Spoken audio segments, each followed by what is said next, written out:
ছি, বাংলাদেশ এটা কি খেললো দেখেন।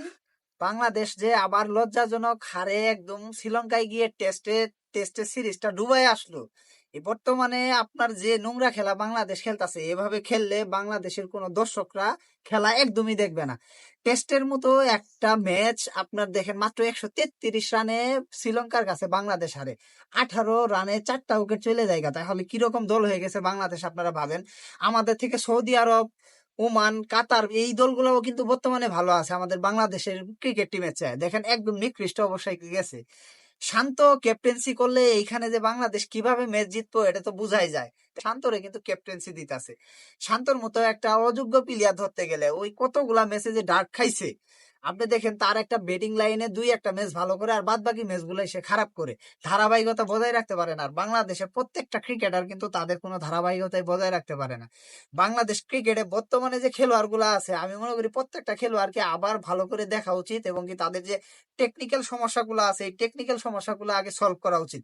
আর দেখেন বিজয়ের মতো একটা ভালো মানের খেলোয়াড়, মানে দেশে যে সে ভালো খেলতাছে, তাকে একটা ম্যাচ নিয়ে কি করলো, প্রথম ম্যাচটা খারাপ খেললো, দ্বিতীয় ম্যাচটা হয়তো বা খারাপ খেলছে, ম্যাচ খারাপ খেলার কারণে তাকে আর দলে সুযোগই দেওয়া হইলো না, মানে কিছু ইনিংস খারাপ খেলার কারণে। একটা খেলোয়াড়কে যখন আপনি এত ভালো খেলোয়াড়কে মাত্র 2টা ম্যাচ খেলিয়ে তাকে আপনার বেঞ্চে বসায় রাখবেন, তাহলে কি সে ভালো করতে পারবে? তাকে আরো ম্যাচ দেখানোর উচিত ছিল, আরো ম্যাচ খেলানোর উচিত ছিল। বিজয়কে যদি আরো ম্যাচ খেলানো হতো তাহলে কিন্তু হয়তোবা সে সামনের ম্যাচ গুলাতে আরো ভালো কিছু করতে পারতো। এই যে দিন দিন ক্রিকেটের মান এত নিম্নমুখী হইতাছে, এতে করে কিন্তু যারা স্টাফরা আছে তাদেরও কিন্তু এই দোষটা বহন করতে হবে, যারা খেলোয়াড় আছে তাদেরও কিন্তু এই দোষটা বহন করতে হবে। এভাবে খেললে বাংলাদেশের খেলা আর কেউই দেখবে না। দেখেন বাংলাদেশের মতো একটা দল, এক সময় আমরা গর্ব করতাম, ওডিআই আমরা ভালো ফরম্যাটে ছিলাম। গত ওডিআই বিশ্বকাপে আমরা 2 নাম্বার না 3 নাম্বার পজিশন থেকে আমরা বিশ্বকাপে জায়গা নিশ্চিত করে খেলি। দেখেন আমাদের বর্তমানে কোনো নামই নাই, 3 নাম্বার পজিশনে আমরা ওডিআই ছিলাম। আর এখন আমাদের কোনো কোনো বিশ্বে কোনো আমাদের ক্রিকেটের কোনো নামই নাই, ভবিষ্যতে কিন্তু থাকবে না যদি এইভাবে বাংলাদেশ খেলতে থাকে। বাংলাদেশের প্রত্যেকটা খেলোয়াড় এক ম্যাচ ভালো খেলে, পরের ম্যাচ খারাপ খেলে। এদের প্রবলেমটা কোথায়? এরা কি, এরা যে স্যালারিটা পায় এই স্যালারিটা কি তাদের বাবা মা দেয়? এই স্যালারিটা কিন্তু বাংলাদেশের যত সাধারণ জনগণ আছে সবার ট্যাক্স রেটের টাকাটা কিন্তু সরকার নিয়ে তাদের স্যালারিটা দেয়। তাদের তো বোঝা উচিত যে আমি 18 কোটি, এমন একটা দেশ যে দেশের 18 কোটি মানুষই ক্রীড়াঙ্গন প্রেমী, ক্রীড়াঙ্গনকে ভালোবাসে, ক্রিকেটকে ভালোবাসে, ফুটবলকে ভালোবাসে। আজকে আপনি ফুটবলের দিকে তাকান, ফুটবলে ম্যাচ ঠকলেও কিন্তু তারা এমন ভাবে খেলতেছে যে ইউরোপ কান্ট্রিতে যে খেলাগুলা খেলে, আপনার যে জার্মানি, ফ্রান্স, ইংল্যান্ড যেভাবে খেলে এভাবে কিন্তু বাংলাদেশ এখন খেলতেছে ফুটবলে। ফুটবলের মান কিছুটা চলে আসছে, মানে মান ভালো হয়েছে আগের থেকে। কিন্তু ক্রিকেটের মান দিন দিন নিম্নমুখী হইতাছে কেন? এর মূল কারণ হচ্ছে ক্রিকেটাররা অনেক লোভী হয়ে গেছে, তারা তাদের যে প্র্যাকটিস সেশন আছে এটা ঠিক মতো করতেছে না। প্রত্যেকটা খেলোয়াড় দেখবেন যে দেশে খেলতে যায় তারা আসার সময় তাদের যে শপিং আছে শপিংটাই আগে করে নেয়।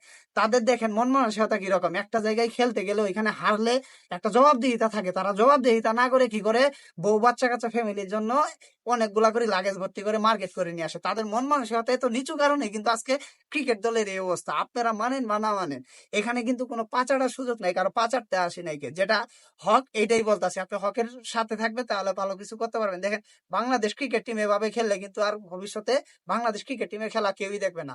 আপনি ভক্ত দর্শক হিসেবে কি মনে করেন যে বাংলাদেশ যে এভাবে রেগুলার খেলতেছে, এভাবে ম্যাচ হারতেছে ক্রিকেট দল, এতে করে কি বাংলাদেশ সামনে আরো ভালো কিছু করতে পারবে? নাকি এইখানে বিসিবি যে আপনার একটা দায়ভার আছে, এই বিসিবি রে আপনার কতটুকু দায়ভার দিতে চান? বর্তমানে কিন্তু বিসিবির প্রেসিডেন্টও চেঞ্জ হয়েছে, আমিনুল ইসলাম বুলবুল আছে, উনি একজন ভালো মানের ক্রিকেটার। এখন উনি মাত্র সিটে বসছে, এখন উনি কি করবে এটা বোঝা যায় না। এখন দেখেন সাথে কিন্তু একজন সিনিয়র উপদেষ্টা নিছেন, উনি কিন্তু খুবই ভালো মানের একজন ক্রীড়া বিশ্লেষক, সামি ভাই, সৈয়দ সামি ভাই। উনি কিন্তু ভালো মানের ক্রীড়া বিশ্লেষক, তাকে কিন্তু উপদেষ্টা হিসেবে নিয়েছে। তো উনি যদি এই বাংলাদেশ দলের সাথে কাজ করে, আশা করা যায় যে ভালো কিছু করা যাবে। কিন্তু ক্রিকেটাররা যদি আগ্রহ না হয়, আগ্রহ না দেখায়, তাহলে কিন্তু ভালো কিছু করা সম্ভব না। আপনাদের কি মনে হয় এই বাংলাদেশ ক্রিকেট টিম বর্তমানে যে ধরনের খেলা খেলতেছে এভাবে কি আগাইতে পারবে? অবশ্যই আপনাদের মূল্যবান মতামতটা কমেন্টে জানাবেন। আর ভিডিওটা ভালো লাগলে অবশ্যই একটা লাইক কমেন্ট করতে ভুলবেন না। ধন্যবাদ সবাইকে।